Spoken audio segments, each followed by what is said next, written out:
Good evening, Mr. Kumar. Hi, good evening.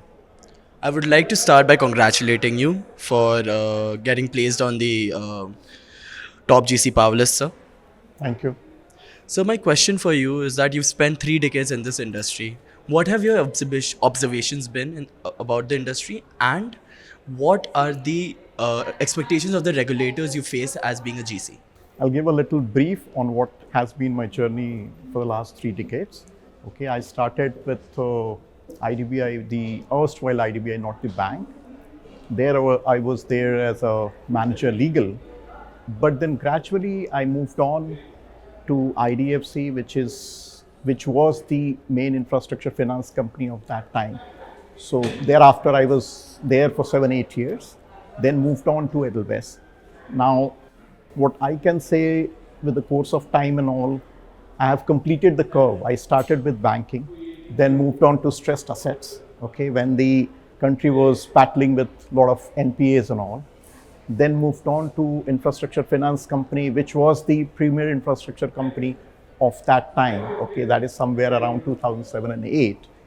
And then after being there, when again it was getting transitioned into a bank and all, moved on to Edelweiss.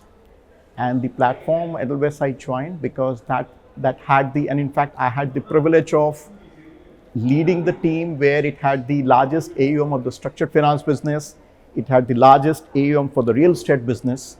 And then in 2019, I moved on to Edelweiss on the fund side, which is asset management business. Again, I had the privilege of leading, which has the largest AUM in the country on the asset management side. And after being there for 25, 26 years, I feel I completed the curve. Now with the changes in the lot of on the regulation side and all, I felt I was feeling little saturated. So I thought, let's move on little from the legal and all. And that's how I took up the role of Chief Compliance Officer also, which is a nodal position as per the RBI requirement. And also I'm wearing two hats, which is a GC as well as Chief Compliance Officer. And I'm part of Aseem Infrastructure Finance Company, which is the only institution, private institution in the country, which is doing both the construction and the operation phase of the infrastructure funding, which is the need of the hour. And now I get, so with respect to touch upon the other aspects of the expectation of the regulators, see what the change which I'm seeing, and that's the reason why I chose to move little from the legal to take up the compliance. So one, it's definitely challenging, but the expectation from the regulators is that it should not be what is written in the regulation, it should be letter and spirit.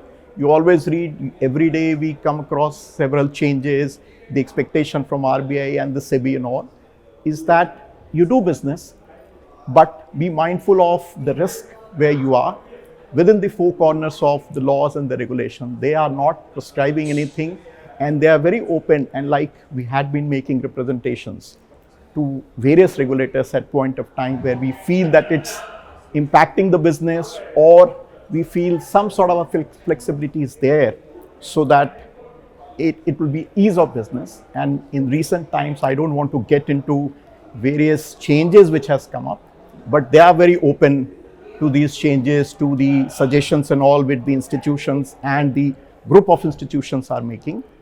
So the only limited point I would like to make, they are also supporting the business, but at the same time, we should not in between digress from what is required to be ensured and adhered in the larger interest of the country. So you do business, follow the regulation in letter and spirit, but within the four corners. Thank you. Thank you, sir. Thank you.